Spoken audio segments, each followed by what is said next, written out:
কিছুক্ষণে ধেয়ে আসছে কালবৈশাখী, সঙ্গে আসছে তুমুল ঝড় বৃষ্টি। তছনছ হতে পারে একাধিক জেলা, যেন বিদায় নিয়েছে বসন্ত। চৈত্রের শুরুতে অস্বস্তিকর গরমে নাজেহাল বঙ্গবাসী। মার্চের মধ্যভাগ থেকে বৃষ্টির অপেক্ষায় চাতক পাখির মতো অবস্থা সকলের। এর মাঝেই স্বস্তির খবর দিল আলিপুর আবহাওয়া দফতর। আজ রাত বাড়লে তুমুল ঝড় বৃষ্টির সম্ভাবনা রয়েছে জেলায় জেলায়। কোনো কোনো জেলায় শিলাবৃষ্টির সম্ভাবনা, আবার কোথাও কোথাও হতে পারে বজ্র বিদ্যুৎ সহ বৃষ্টি।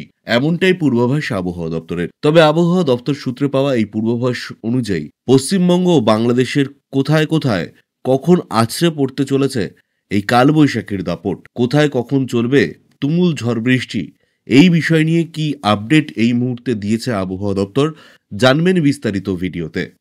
তাই অবশ্যই ভিডিওটি শেষ পর্যন্ত দেখবেন এবং আপনি আপনার জেলার নাম ভিডিওর কমেন্ট বক্সে কমেন্ট করে আমাদের জানিয়ে দেবেন।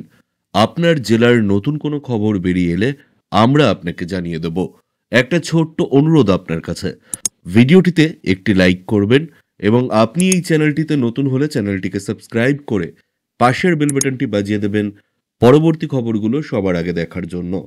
হাওয়া অফিস বলছে, বৃহস্পতিবার থেকে রবিবার দক্ষিণবঙ্গের প্রায় সব জেলাতেই বজ্র বিদ্যুৎ সহ বৃষ্টির সম্ভাবনা রয়েছে। আলিপুর হাওয়া অফিস জানাচ্ছে, বুধবার 19 মার্চ পশ্চিমের জেলায় বজ্র বিদ্যুৎ সহ হালকা বৃষ্টির সম্ভাবনা রয়েছে। বৃহস্পতিবার থেকে রবিবার টানা 4 দিন দক্ষিণবঙ্গের 15টি জেলাতেই বজ্র বিদ্যুৎ সহ বৃষ্টি হওয়ার সম্ভাবনা রয়েছে। দক্ষিণবঙ্গের বাকি 12টি জেলায় হলুদের পাশাপাশি কমলা সতর্কতাও জারি করা হয়েছে। কলকাতা, পুরুলিয়া এবং পশ্চিম বর্ধমানে হলুদ সতর্কতা জারি করা হয়েছে। বাঁকুড়া, ঝাড়গ্রাম, পশ্চিম মেদিনীপুর, পূর্ব বর্ধমান, হাওড়া ও হুগলিতে কালবৈশাখীর সম্ভাবনা রয়েছে। সব জেলাতেই বিক্ষিপ্তভাবে বৃষ্টি হবে। টানা ভারী বর্ষণের কোনো পূর্বাভাস দেওয়া হয়নি আবহাওয়া দপ্তরের তরফে। দক্ষিণবঙ্গে বৃহস্পতি এবং শুক্রবার 40 থেকে 50 কিলোমিটার প্রতি ঘন্টার গতিবেগে দমকা হাওয়া বইতে পারে।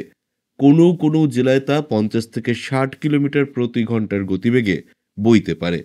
কোথাও কোথাও শিলাবৃষ্টিও হতে পারে। ঝড় বৃষ্টির সম্ভাবনা রয়েছে। বৃষ্টির হাত ধরে আগামী 5 দিন রাজ্যে 2 থেকে 4 ডিগ্রি পারদ পতন ঘটতে পারে। কলকাতায় মনোরম থাকবে আজকের আবহাওয়া। দক্ষিণবঙ্গের পাশাপাশি উত্তরবঙ্গেও বৃষ্টির পূর্বাভাস দিয়েছে হাওয়া অফিস। তবে আগামীকাল বজ্রবিদ্যুৎ সহ বৃষ্টির সম্ভাবনা বেশি রয়েছে উত্তরবঙ্গে। ধীরে ধীরে কমবে দিনের তাপমাত্রা। সপ্তাহের শেষে 4-5 ডিগ্রি সেলসিয়াস তাপমাত্রা কমে যেতে পারে। শুক্রবার উত্তরবঙ্গের সব জেলাতেই বজ্রবিদ্যুৎ সহ বৃষ্টির সম্ভাবনা রয়েছে। উত্তরবঙ্গের জেলাগুলিতে 30 থেকে 40 কিলোমিটার গতিবেগে বইবে ঝোড়ো হাওয়া।